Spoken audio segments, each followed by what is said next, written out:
यहाँ जनजीवक संघ बिहार के द्वारा जो फर्स्ट एड ट्रेनिंग प्रोग्राम का आयोजन किया जा रहा है और यहाँ पे जो है बाहर से बहुत ही जो शिक्षित डॉक्टर हैं, सर्जन हैं, वो आए हुए हैं। आइए जानते हैं कि वो किस तरीके का आज यहाँ पे ट्रेनिंग दे रहे हैं। और सर बताया जाए, क्या नाम हुआ सर आपका? मेरा नाम डॉक्टर सत्येंद्र कुमार सिन्हा है। सर आज क्या ट्रेनिंग हो रही है यहाँ पे?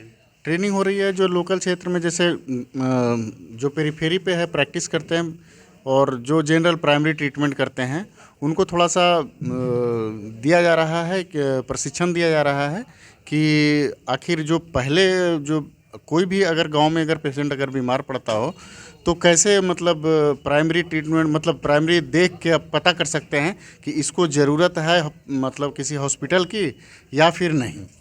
तो वो कम से कम पेशेंट को एक तो हेल्थ एजुकेशन के बारे में बता सकते हैं कि हाँ हेल्थ एजुकेशन मतलब क्या है, और किसी के डिजीज़ के बारे में जो आदमी लोग समझता है कि नहीं ये तो ऐसा ही है, कोई बाबा या किसी दूसरे से या होम्योपैथ से ट्रीटमेंट करवा रहा हो, उसके बाद पेशेंट को तो पता नहीं चलता है कि हमारा आखिर सही नहीं हो रहा है तो क्या है।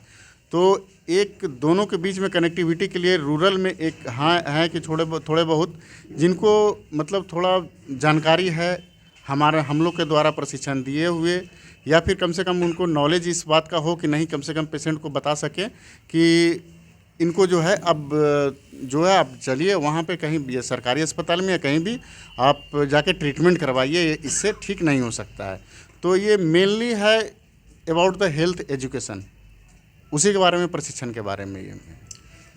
आइए यहाँ पर और भी है जो पटना के जो कैंसर के सर्जन आए हुए हैं और उनसे जानते हैं कि वो क्या ट्रेनिंग दे रहे हैं और लोगों को किस तरीके से प्रेरित करेगी ताकि कैंसर से उनका बचाव हो सके। सर बताएं, क्या सर शुभ का नाम हुआ आप सर आपका? मैं डॉक्टर नवीन कैंसर स्पेशलिस्ट हूँ और बेसिकली हम लोग ये जो कैंप कर रहे हैं इसका मेन उद्देश्य जो है लोगों में जागरूकता लाना है। So health education and cancer awareness. So अभी आप देख सकते हैं एक लाख से ज़्यादा कैंसर केसेस अकेले बिहार में 1 लाख से ज़्यादा केसेस पर न्यू केसेस पर मतलब एक साल में इतना केसेज आते हैं और उसमें 50% के करीब मरीज़ जो है एक्सपायर कर जाते हैं। मोस्टली मरीज़ जो है स्टेज 3 या स्टेज 4 में आता है। तो कैसे हम लोग जानकारी उनको बता सकें, लोगों को पहचानने में आसानी हो कि ये बीमारी नॉर्मल बीमारी नहीं है, हट की बीमारी है। आज हम लोग ओरल कैंसर के बारे में बात कर रहे हैं और मुंह का कैंसर सबसे कॉमन कैंसर है इंडिया में। मतलब सारे कैंसरों में सबसे ज़्यादा यदि जान जाती है तो मुंह का कैंसर सबसे कॉमन है और ब्रेस्ट कैंसर उसके बाद सेकंड नंबर पर। मेल में सबसे नंबर 1 पर मुंह का कैंसर है। तो उसके बारे में कैसे पहचानेंगे कि अर्ली स्टेज में हम लोग जानकारी लें, क्योंकि मोस्टली मरीज़ जो होते हैं स्टेज 4 में आता है इस कैंसर में, जब पूरा वो बीमारी स्किन को पकड़ लेता है या फिर हड्डी तक चले गए या गिल्टियाँ फैल जाती है या दूसरे ऑर्गन्स जैसे फेफड़े में चले गए, तो उसके बाद वो लोग आते हैं। तो जितने भी आरएमपी डॉक्टर्स हैं यहाँ पर उनके बारे में हम लोग एक हेल्थ कैंपेन कहेंगे या अवेयरनेस है, और ये निःशुल्क है, हम लोग कोई चार्ज नहीं करते हैं, ये बिल्कुल फ्री है। और एक तरह से कहें तो एक क्रांति के रूप में, क्योंकि अभी आप लोग जानते हो कोरोना में इतना डेथ हुआ, लेकिन अब कैंसर जो है ये आज से नहीं बहुत पहले से चलते आ रहा है। अभी नए नए मॉडलिटीज़ आ गए हैं और बहुत सारे डॉक्टर्स अपने बिहार में भी आ गए। पहले डॉक्टर्स नहीं थे, लोग दिल्ली जाते थे, बॉम्बे जाते थे। अभी डिस्ट्रिक्ट लेवल पर जैसे हम लोग हैं, बहुत सारे लोग भी हैं अच्छा काम कर रहे हैं। और जो फैसिलिटीज़ जो दूर दराज में होता था कि दिल्ली जा रहे हैं, बेंगलोर जा रहे हैं या बॉम्बे जा रहे हैं, अभी सारा फैसिलिटीज़ अपने बिहार में अवेलेबल है। तो इसका बहुत ही लाभ पेशेंट को मिलेगा, पेशेंट के अटेंडेंट को मिलेगा। लोगों को कुछ बताएं कि उसे कैसे पता चलेगा कि उसको कैंसर, क्योंकि कैंसर जो है लाइज बीमारी है, उसका अभी तक इलाज पूरा सक्सेस 100% नहीं है, तो फिर भी लेकिन कुछ लोगों को पता कैसे चलेगा कि उसे कैंसर है? देखिए कैंसर, अब ये कहना लाइलाज नहीं बोल सकते हैं, कौन सा स्टेज है।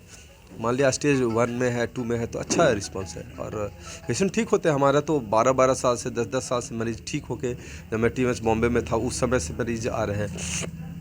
तो मेरा कहना है कि कोई ऐसा हाँ लास्ट स्टेज में कोई आता है मरीज स्टेज 4 का है तो उसका सर्वाइवल ओबियसली कम हो जाएगा। लेकिन मुंह का कैंसर में स्टेज 4 में भी, स्टेज 4A में हम लोग ऑपरेशन करते हैं, स्टेज 4B में कीमो देने के बाद जब डाउन स्टेज के उसके बाद ऑपरेशन करते हैं। तो पहले जैसा नहीं हुआ कि पहले बोलते थे हाँ कैंसर हो गया मतलब मर जाना, पहले का मतलब सोचते थे कैंसर होना मतलब अब तो जिंदा रहेगा नहीं, अब वैसा नहीं है। तो वो लोगों का माइंडसेट चेंज करना है। और आप लोगों से अनुरोध करता हूँ कि आप लोग प्लीज़ इस चीज़ को, माइंडसेट को चेंज कीजिए। सही डॉक्टर के पास जाने पर, अभी डॉक्टर्स जो है ना प्रोग्नोस्टिक फैक्टर है, कौन डॉक्टर इलाज कर रहे हैं, सही डॉक्टर से यदि आप अच्छा इलाज करेंगे, मल्टी डिसिप्लिनरी टीम होता है, अलग अलग डॉक्टर्स होते हैं, कीमो के अलग डॉक्टर होते हैं, रेडिएशन के अलग डॉक्टर होते हैं, पैलिएटिव के अलग डॉक्टर होते हैं, सर्जिकल ऑन्कोलॉजिस्ट अलग होते हैं। तो एक टीम हम लोगों का है, और एक टीम के रूप में जब हम लोग करते हैं तो उसका अलग ही रिजल्ट रहता है। और लाइलाज शब्द को हटा देना है। कैंसर जो है ना लाइलाज नहीं है। वो कौन सा स्टेज में आता है, मान लिया चौथे स्टेज में है, लास्ट स्टेज में है, मरीज के उठ के बैठ नहीं सकता है, तो वो ऑब्वियसली लास्ट है। वो तो कोई भी बीमारी में होगा, हार्ट ही डिजीज़ का है, तो हार्ट डिजीज कैंसर से ज़्यादा लोग मरते हैं हार्ट डिजीज से, है ना। एमआई आया, सुनते होंगे बड़े बड़े नेता लोग हार्ट अटैक आया मर गए, है ना। तो वो तो और लाइलाज है, लेकिन उसको भी हम लोग चेक है। ये सब कम्युनिकेबल डिजीज, इसको हम लोग नॉन कम्युनिकेबल डिजीज में आता है, इन लोग को एकदम ठीक कर सकते हैं। लेकिन उसके लिए अवेयरनेस रखना, जानकारी ही बचाव है। सीधा जानकारी रखिएगा, आप ही लोग बचा सकते हैं। बड़ा बड़ा हॉस्पिटल टीएमएस बॉम्बे और एम्स दिल्ली कितना भी बन जाएगा, लेकिन जब तक ग्रास रूट पर नहीं काम करेंगे, जैसे आज पंचायती राज को कैसे बोल रहे हैं कि नहीं पंचायत को स्ट्रांग बनाएंगे तभी देश से स्ट्रांग बनेगा, तो वही चीज़ हम लोग जब तक ग्रास रूट पर नहीं काम कीजिएगा, अवेयरनेस नहीं लाइएगा, प्रिवेंशन नहीं लाइएगा, तो स्टेज 4 में जाते रहे ना। अमेरिका में डेथ हो रहा है, अमेरिका में सबसे ज़्यादा डेथ है कैंसर से, स्टेज 4 का कैंसर, वहाँ भी मर रहे हैं लोग। तो ऐसा नहीं है कि मोर्टिलिटी नहीं है, मोर्टिलिटी है, लेकिन उसका रोकने का उपाय यही है कि आप लोग अवेयर होइए। आप लोग मरीजों को, अटेंडेंट्स को, गांव में जहां भी है, ये इस चीज़ को हेल्थ एजुकेशन, जैसा सर ने बोला, हेल्थ एजुकेशन करके ठीक कर सकते हैं और लोगों को अर्ली स्टेज में ला सकते हैं। हाँ भाई, अभी स्तन में गांठ हुआ, उसको छोड़िए नहीं, तुरंत जाकर दिखा लो। कैंसर में अच्छा कहिए, खराब कहिए, पेन नहीं होता है। इतना बड़ा मुंह फट करके ऐसे लटका हुआ रहेगा, कीड़े निकलते रहेंगे, दर्द नहीं बोलेगा, पेन नहीं हो रहा, वो झांके रहेगा तौलिया से, घर में उस सब जगह बताएगा नहीं, लेकिन उसको पेन नहीं है। पेन जब होगा तो बहुत सीवियर पेन होता है, जब हड्डी पकड़ लिया, नर्व को वो कर लेते हैं तो पेन होने लगता है। तो उसका वो सब जानकारी करेंगे, आप लोग बताइएगा तो उस चीज़ का इलाज होगा। सही जगह डॉक्टर्स से सलाह लेंगे तो उस चीज़ का इलाज संभव है।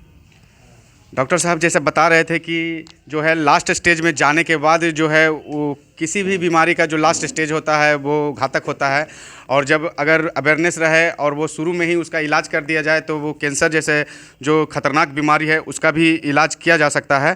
आइए यहाँ पर जो है विपिन डॉक्टर सर हैं, वहाँ पर उनसे जानते हैं कि आज का क्या कार्यक्रम हुआ है और वो किस तरीके से लोगों को समझा रहे हैं। सर, आज जनजीवक संघ बिहार की ओर से ग्रामीण मेडिकल प्रैक्टिशनरों का एक ट्रेनिंग प्रोग्राम था, जिसमें पटना और बिहार शरीफ के विशेषज्ञ चिकित्सक द्वारा इन लोग को ट्रेनिंग दिया गया। चूँकि फर्स्ट ऑफ स्टेज प्रैक्टिशनर के पास ही रोगी जाते हैं और प्राथमिक उपचार वहीं करवाते हैं, और ये लोग सस्ती चिकित्सा के लिए जाने जाते हैं। गांव में इनका भगवान का रूप में देखा जाता है, चूँकि कम पैसे रहने पर भी ये इलाज करते हैं। और इसी बात को ध्यान में रखकर हमारा एसोसिएशन ग्रामीण मेडिकल प्रैक्टिशनरों का है। इन लोग को बुला के अब वर्ष के अंतिम बेला में सबको ट्रेनिंग दिया गया है, और हम संघ के माध्यम से सारे प्रैक्टिशनरों को हिदायत करते हैं कि वो अपने लेवल में रह के प्रैक्टिस करें और किसी भी ढंग का बोर्ड या पैड में गारंटी शर्तिया विशेषज्ञ नहीं लिखें। और कुछ लोग ऐसे हैं जो ग्रामीण मेडिकल प्रैक्टिशनरों को परेशान करने का इच्छा रखते हैं, उनको तरह तरह से परेशान किया जाता है। तो जो मेरे प्रैक्टिशनर संघ के नियम के पालन करते हुए प्रैक्टिस करते हैं और इसके बावजूद भी इनको कोई अगर परेशान करने की नियति रखता हो, तो उसके लिए हम प्रैक्टिस छोड़कर अगर शस्त्र भी उठाना पड़े तो हम इसके लिए पीछे नहीं हटेंगे। Thank you. क्या परिचय हुआ? डॉक्टर विपिन कुमार सिन्हा, महासचिव जनजीवक संघ बिहार। जय थे कि जो ग्रामीण क्षेत्र में है उसमें जो है आरएमपी डॉक्टर ही सबसे महत्वपूर्ण होते हैं, और उनके बिना जो कि है सही से इलाज नहीं हो पाता है, क्योंकि सब जगह तो बड़े बड़े डॉक्टर नहीं होते हैं जो कि हर बीमारी का वो इलाज करा सके। लेकिन जो छोटे डॉक्टर होते हैं, जो प्रैक्टिशनर होते हैं, उन्हें पता है कि वो किस तरीके से उसका इलाज करे ताकि वो बढ़िया से उसका जो बीमारी है वो दूर हो सके। केसब टीवी 24 से शंकर कुमार सिंह।